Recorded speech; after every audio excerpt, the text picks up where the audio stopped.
Hi guys, so today we're going to start talking about the composition of our atmosphere with the goal being later on discussing how human activity and natural activities can affect the quality of our atmosphere.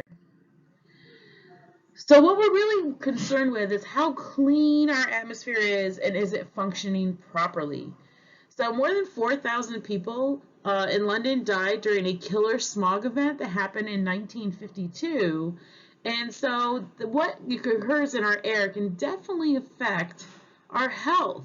And we can change this with good policies and enforcing those policies so that people make good choices. Because most people don't make those good choices on their own, unfortunately.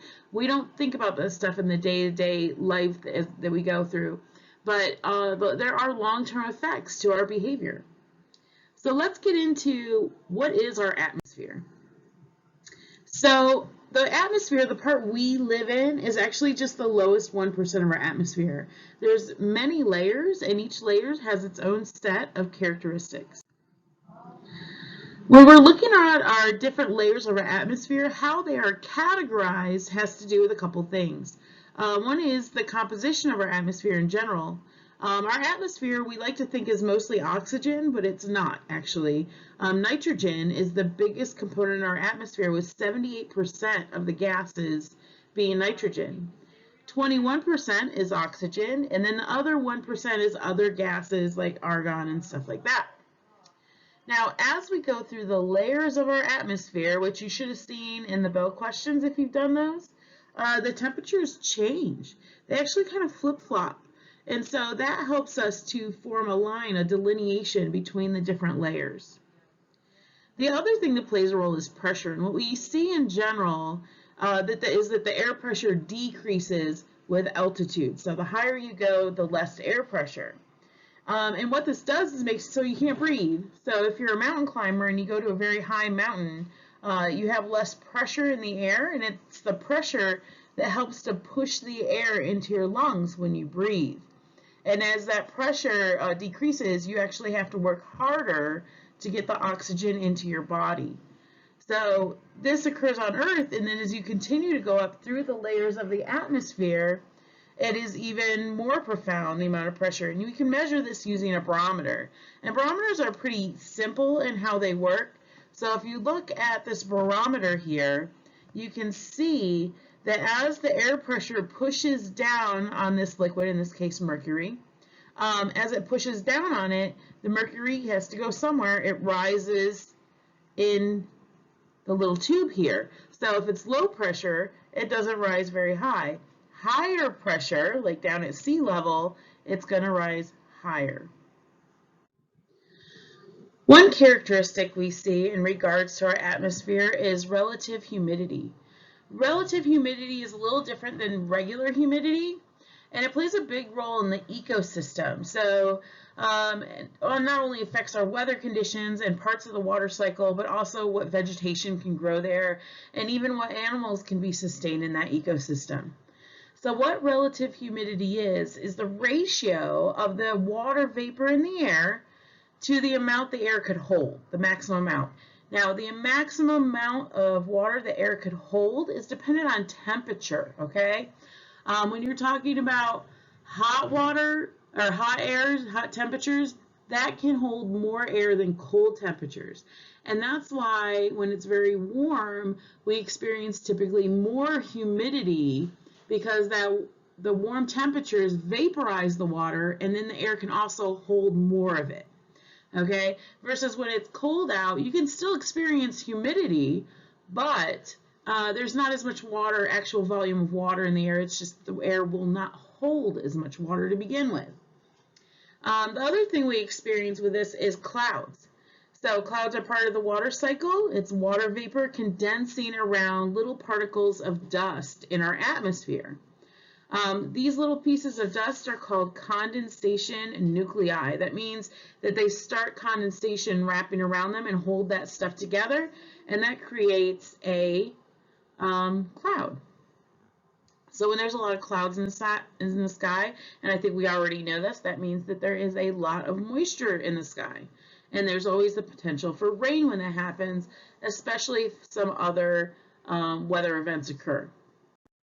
So here's just a diagram of relative humidity, what I was explaining. So if you look down here at 10 degrees Celsius, which is quite cold, this would be 100% humidity. This is the most water that the air could hold. Now, if you take that same amount of water and put it in the air at higher temperatures, well, that's not 100% humidity because that air can hold a whole lot more and probably will if the moisture is present. And so in high humidity, this is what you see, this foggy environment.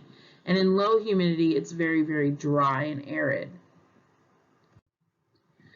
So when we're talking about our layers of atmosphere, the bottom layer that we live in is the troposphere, and it's approximately 0 to 11 kilometers, though some say 14, and those numbers vary a little bit depending on who's making those predictions and where the characteristics change. So troposphere is where weather exists, so that's the movement of air, and that's like I said, the one we live in is the troposphere. Up from that is the stratosphere. So the stratosphere is 11 to 50 kilometers approximately, and this is where our ozone layer is. Remember, your ozone is there to absorb UV light from the sun. It helps prevent everybody from getting skin cancer as soon as you walk out the door, and it's a very, very important thing to keep. All right, up from there is the mesosphere. Meso means middle, so it is kind of in the middle. It's just that the layers above are really, really, really large. But the mesosphere is 50 to 80 kilometers. And so when you're looking at the mesosphere, this is where meteorites, as they come in, they burn up. So when people are always freaking out about meteors coming near the Earth, scientists aren't as concerned because we know that most of them are going to burn up as they enter the atmosphere. Only very, very large ones might make it through. And they shrink as they come through because they're burning up. All right, the next layer up is the thermosphere. Thermo has to do with heat, right? So the thermosphere is very, very warm. And this is also where you see the aurora borealis, the northern lights. So it's a beautiful light display. You see it really great in places like Alaska and on the West Coast. And this is where that's occurring, way up high. And there is another layer past the thermosphere called the exosphere, the exo for exit. That's the last layer, and that just kind of goes out into space from that point. So another thing that can happen is these things called convection currents. So if we watch the animation, blue is cold, red is hot, and I think you guys probably already know that hot air rises. So when the hot air rises, it actually helps to push the cold down, and the cold air is more dense, so this is more spread out because molecules that are hot have more energy and they spread more, and then molecules that are cold aren't moving as much, and so they are more dense. So it all has to do with density. And as the warm air goes up, you'll see it help push the cold air down. And then what happens is as the cold air comes down, it starts to warm, and then it goes back up, and it creates these cycles. You see these little circles in the convection currents here. So like I said, warm air is less dense than cold air. When air near the surface heats it up, it rises, all right, because it's going to be the Earth's surface that absorbs all the heat. As it rises, it cools, and it'll sink back down, and then the cool air warms up and goes up. So this rising and sinking of fluids or air causes currents. So you can have air currents, and ocean currents work this way too, folks. As you know, if you go in the lake and you touch the surface of the lake in the spring and it feels kind of warm, but then you put your foot all the way in and it's freezing cold because the sun's warming that top surface in the case of the water, and then it's cold underneath, and it's kind of flip-flop from the atmosphere. In the atmosphere, the surface of the Earth is warmed, and then as you go up in altitude in our troposphere, the temperatures decrease, and so you have this circulation that occurs. All right, this causes things like winds. It changes our weather. It affects all those things. This natural convection current. So here's just another thing about what goes on versus in the day versus night. So in the day, the sun warms the Earth, hot air rises, cool air is pushed down, and it cycles. At night, it actually flip-flops because the air cools off, or the Earth cools off because the sun's not heating it anymore. And so the cool air sinks, and the warm air from the oceans, which retain heat, will cycle back around, and so they'll actually kind of flip-flop where it's occurring. All right, another characteristic of our atmosphere is this idea of air masses in front. And if you are a weather person and you listen to the weather, one of the things you will notice is that weathermen talk a lot about we have a front coming in, or there's a cold air mass coming in from the north. So an air mass is a large body of air with similar properties, usually temperature, which affects density as well. And then fronts are where these two air masses come together, the boundary between them.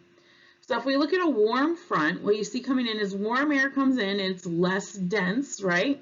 So it's higher up and that pushes the cold air down and out. Where they come together, it's going to form condensation, just like going outside with a cold soda on a hot day. And this particular kind of front, you're going to get light rain, so light precipitation here when this occurs. So you can predict we're going to get a little bit of rain.